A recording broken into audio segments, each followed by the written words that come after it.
Hello and welcome to another interview. My name's Brett Baker, and on behalf of UniBrass, I'm delighted to be talking today to Alice Knight. So, let me give you a little bit of background about Alice. The reason we're talking to Alice today is that she won the Best Student Conductor Award in last year's UniBrass. So, welcome, Alice. Hello, it's great to be here. I'm delighted that you could make it, and thanks for giving the time to just give a little bit more insight to those people that are interested in UniBrass in terms of what will be happening this year. So you conduct the Oxford band, the university band, and last year you won the Student Conductor Award. How did your preparation go, and what was it like to win that award? Oh, it was a really amazing experience. Our preparation was quite a long process because so we came back to university in October and it was like, let's get going on UniBrass. Everyone was really excited. We'd come up with this theme. Our theme was Brastonbury, so brass bands meets Glastonbury. So we were putting together all of that kind of stuff. Um, and we'd sort of there was a lot of momentum. I felt like in the band.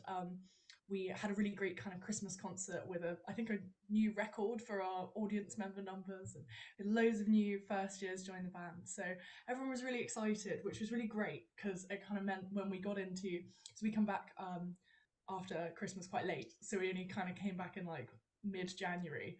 So then it was hit the ground with the wheels turning, and yeah, so it went really well. Lots of extra rehearsals, lots of extra choreography practices, and all of that kind of stuff. But yeah, what was so nice is we really kind of had the whole band on side. It was a real team effort. Yeah, so I felt really lucky with that. Um, and then yeah, so to win the section was amazing, and to Hmm. get the student conductor prize was just really the cherry on top. It was such a Yeah, nice, a really nice bit of recognition. Not something I was expecting at all. So yeah, right. it was great.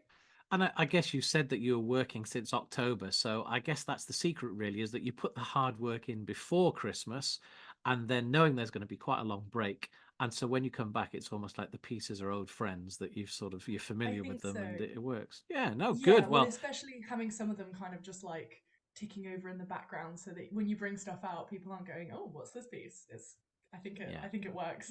Yeah, exactly. No, that's right. And then as a result of that, the band and yourself got to perform at what's now called the Glass House. I still think of it as the Sage Yes. in Gateshead. So how was that experience? That was amazing. I mean, a complete first for the band, and yeah, such an exciting opportunity. We were in the foyer, so it's this massive space, and we kind of our motto was spatialize the band. So we had them up on balconies and walking around, and all of these different formations. So it was really great to be able to use the space like that. And we had such an amazing audience. Like we weren't quite sure because we were at 10 a.m. on like the start of contest day, and we thought, oh, everyone's just gonna want to turn up and see like the proper bands, but we actually had an amazing turnout. So it's definitely the biggest audience the band has ever played to, which is just really exciting. And there was really great energy there as well. And I Hmm. think it was just inspiring as well for us as a band, because we went to the gala concert the night before our performance, and just kind of being in that space with so much exciting stuff going on. Yeah, I think it bonded us as a band quite early on, which was nice. Some of the first years had only been in the band for about 3 weeks before we put him on the coach and took him up to Newcastle. So we're definitely closer as a band because of it, which is always a bonus, I think. Yeah. And did you play the same program that you did at Unibrass, or was it a totally different program? So we sort of did our UniBrass program and then expanded it because we had a 45-minute set. So kind of in the central part was our Glastonbury program, with all the choreography and fun that entails. But then we added a few extra pieces either side. We did the John Williams Olympic fanfare and theme, and then we had all the cornets up on this big balcony, which was just really exciting to be able to do that kind of thing because it's a very special venue that actually enables you to kind of use the band in that way. And they did a really great job of it. So yeah, it was really Great. fun. Oh, that's excellent. And then, so what are your reflections on last year's performance? Are there things that you learned that you're going to take forward this year? Definitely. I mean, there are some real positives from last year. A change that we made last year compared to previous band performances is we put a lot more emphasis on the entertainment aspect. So we had like costumes and a bit of talking, and it was members of the band that came up to speak rather than just kind of conductor turns around and says the sonic piece. So we thought that worked really well. So we're continuing with that this year. But we've definitely learned some stuff as well. We definitely learned the value of preparing in advance, because last year we had some extra pieces that kind of got thrown in at the last minute and we're a bit ooh. So I think we started earlier. We've added in a student composition, which is really exciting. So that should be a lot of fun too. And then also we're taking advantage of something. The one aspect of the performance that we weren't quite pleased with last year was our entrance onto the stage. So we're doing something a bit new, a bit different this year to hopefully counteract that, and yeah, just improve where we can, I guess.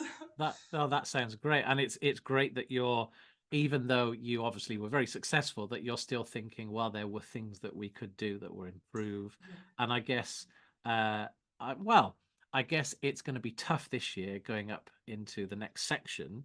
definitely. Um, and as a result of the band winning last year and you winning the uh, conductor prize, has that led to any other performance opportunities other than the Sage? So I definitely think it's like it kind of inspired us as a band to do much more. It sort of showed us what we were capable of. So last term we had a joint concert with the One Titch Band, who are local to us, and that was really fabulous. I mean, getting to play with such brilliant players was again super inspiring for us, and also just getting to hear them and hear their programs and gave us lots of inspiration, because they were preparing for an entertainment contest, I think, as well. So they were doing lots of interesting things. We were thinking, oh, we could pop a bit of that in there. So that's given us a boost, and yeah, hopefully that'll be a more long running thing. Hmm. On a kind of internal band level, we're really keen to promote conducting in brass banding, because I'm actually graduating this year, so it's my final term with the band, which is really sad. But so we're trying to really promote conducting, brass band conducting within the university, to try and find my successor. And Hmm. we recently had a conducting like open workshop thing where we had 11 students from both within the band and outside the band come and just give it a go, ahead of our auditions later this term. So that was really positive as well. And I'm not sure that's something we would have necessarily thought about without UniBrass last year. It's just sort of given us a boost to try more things as a band.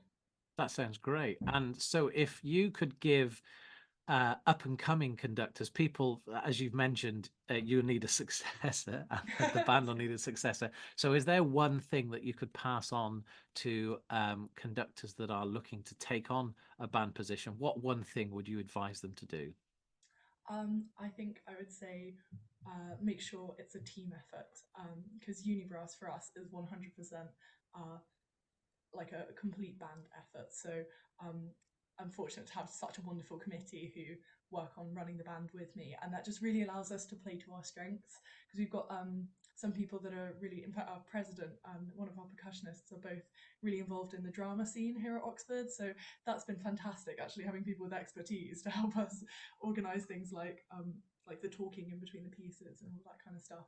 And then we've got some other really like creative people who are organising costumes, coming up with themes, making beautiful PowerPoints to go up on the screen. So I think just having a team that whose strengths you can play to is really great, because also it just gets everyone really on side. When it feels like something that everyone in the band is having a real impact on, then you just get better results because everybody feels equally like invested in the final product. So I think, yeah, playing to strength, making it a team effort is great, and just really rewarding as well, I think.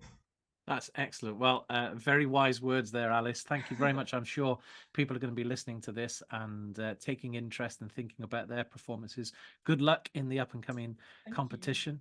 And I'm sure we'll catch up with you very soon. Thank you very much. Great. Thank you so much.